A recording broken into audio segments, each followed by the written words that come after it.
Alam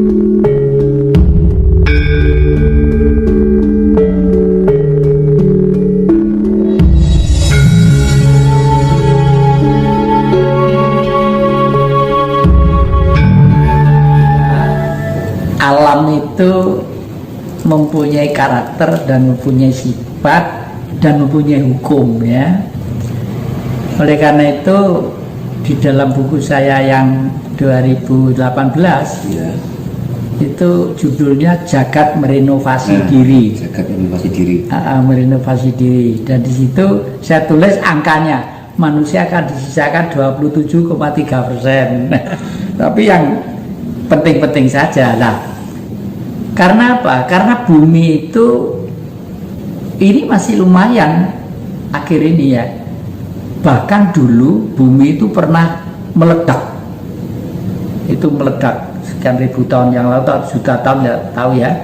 Itu karena magma ini di tengah-tengah bumi, api lop dan bumi masih belum kondusif. Belum ada batu-batu, belum ada akar-akar pohon, belum ada tumbuh, meledak, ambiarnya pecahnya menjadi planet-planet, menjadi bintang-bintang itu sebagian, ya. Lalu karena api itu mempunyai sifat menyerap, ya, terhimpun, terbentuk lagi menjadi bumi. Nah, pada waktu terbentuk lagi menjadi bumi, Sang Mahananti itu pengen berada, bahasa saya pengen berada di tempat dolanan iki mau, gitu lah, ya. Saya kedolanan yang maha itu nggak iso nggak bulan iso nggak bumi ya termasuk dolinane, karena supaya beliau itu romantis dan tahu dolanane, beliau berhidup jadi kita ini yang disebut Tuhan, gitu lah, ya. Jadi bumi itu terjadi lempengan-lempengan. Dari lempengan-lempengan itu suatu saat akan mengalami pergeseran, ya. Dan untuk ini hanya manusia yang peka terhadap alam yang bisa menangkap, peka terhadap alam, ya. Dan jangan takut mati oleh karena alam, tidak boleh, ya. Nanti kalau kita takut mati oleh alam, hati-hati perlu, menjaga ekosistem perlu. Tapi kalau kita takut mati oleh alam, akhirnya itu emosi spirit kita menjadi spirit yang sudah mulai error, karena ini mempengaruhi pemilihan kita. Kalau mati nanti roh itu tidak membawa apa-apa, membawa ikat ini ndak, membawa cincin gini-gini ya ndak, bawa anu ya ndak, baju ya ndak, gitu. Bahkan daging, tulang, tubuh, urat saraf, otak, mata kembali ke sang peminjam. Siapa yang meminjami? Bumi. Ya. Bumi. Daging ini dipinjami tanah, tulang dipinjami air, ya. Lalu darah dipinjami api, darah api, lalu udara yang kita hirup dipinjami udara. Makanya kalau malam, karena kakek itu sudah tua, udah diem gini, tangan saya begini, pasrah. Ya Sang Maha Kuasa, saya pakai bahasa Jawa, ya. Duh Gusti Pangeran sesembahan kawula sing ingkang sejati, sih paduka dalem suwun dosa duraka kula nyuwun pangapunten, rahayu paduka dalem suwun dosa duraka kula nyuwun pangapunten. Kula nyuwun palilahipun Gusti mugi leluhur sageta ngayomana dhateng lampah juang kula kangge cita-citanipun, kalau saya, ya, kangge cita-citanipun kados menapa ingkang dados kekudanganipun Bung Karno. Kula ikhlas menawi namung semanten urip kula, mugi-mugi daging kula wangsul dhateng Sang Hyang Siti, belum kula wangsul dhateng Sang Hyang Tirta, getih kula wangsul dhateng Sang Hyang Dahana, hawa kula dhateng swasana, mugi roh suci manunggal dhateng paduka dalem wonten Sang Hyang Surya di matahari. Nah, akhir-akhir ini ada bacaan yang Enak sekali. Adik-adik pernah mendengar ya peristiwa di Kupang, Nusa Tenggara Timur, itu kan kering banget, kering terus kena bencana gede banget gitu, banyak rumah kebakaran, kering. Sekarang ini mujizat Allah ya Sang Maha, sumber air itu jernih-jernih seperti lapindo tinggi-tinggi gitu, lalu ada danau biru banget gitu, danaunya besar gitu lah. Itulah alam ya, alam akan bergerak sesuai dengan hukumnya. Nah, tetapi seyogianya kita itu ya sudah, jangan memikirkan alam yang terlalu tinggi, cukup mengerti terhadap alam sehingga kita ini hidup itu sudah kosong, zero, nol, gitu istilahnya, nol.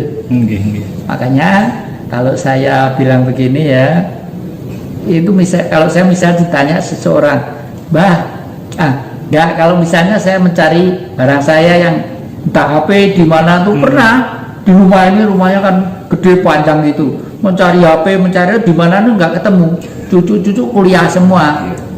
Saya begini, tanya kepada Tuhan, tangan saya begini, lah kenapa tangan saya mesti begini? Jadi begini itu mengenalkan diri, nol gini, setelah itu gini, tangan ini nunjuk misalnya begini, saya ke sana, ya ada di sana, ternyata taruh di atas kulkas. Kemarin itu seperti itu gitu loh ya. Jadi semua bisa melakukan seperti itu, cuma kebiasaan bisa pandai. Oleh karena itu kebiasaan itu sudah ditulis oleh leluhur-leluhur kita dengan biasa untuk berperilaku angen-angen bener, pikiran bener, tutur kata bener, pribadi bener, bergaul bener. Nah, ini yang perlu dijabarkan secara umum. Ya. Angen-angen bener. Sebelum ada pikiran itu ada angen-angen. Ya. Semua adik-adik punya angen-angen. Tepatnya di otak sebelah belakang. Ya. Kalau adik-adik atau kita atau kakek perutnya lapar, mesti pengen makan karena punya perut menggerakkan saraf menggerakkan otak, baru otak bekerja. Mau makan apa? Karena di rumah sendiri, makan di meja makan, ternyata belum masak karena pada repot kayak gitu ya. Lalu kalau gitu cari makan keluar aja, kan cepet keluar. Buka dompet dulu ya, buka dompet dilihat dompetnya ada duitnya apa enggak gitu, itu ya. Jadi kerja otak ini sebenarnya ada, terus itu untuk kepentingan pribadi. Tapi pribadi tadi itu akan terhapus semua kekeliruan dan kekilapannya kalau pribadi ini kita persembahkan untuk kepentingan bangsa dan negara.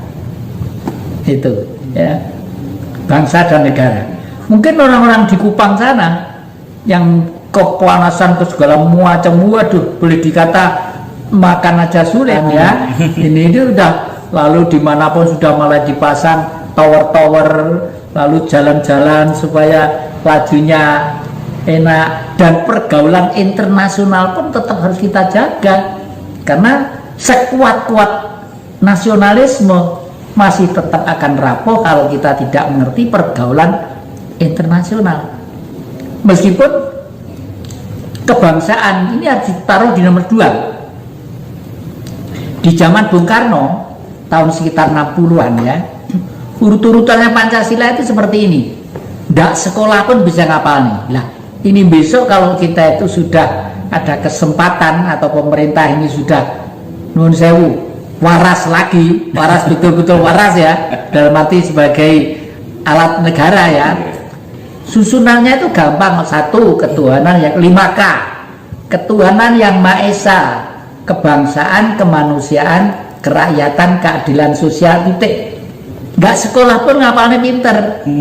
Dirubah menjadi kemanusiaan nomor 2 itu kan pengaruh tahun 74 oleh Orde Baru karena dimotori oleh blok barat itu, khususnya Amerika ini. Waduh, jangan bangsa, yang paling utama di dunia itu manusia.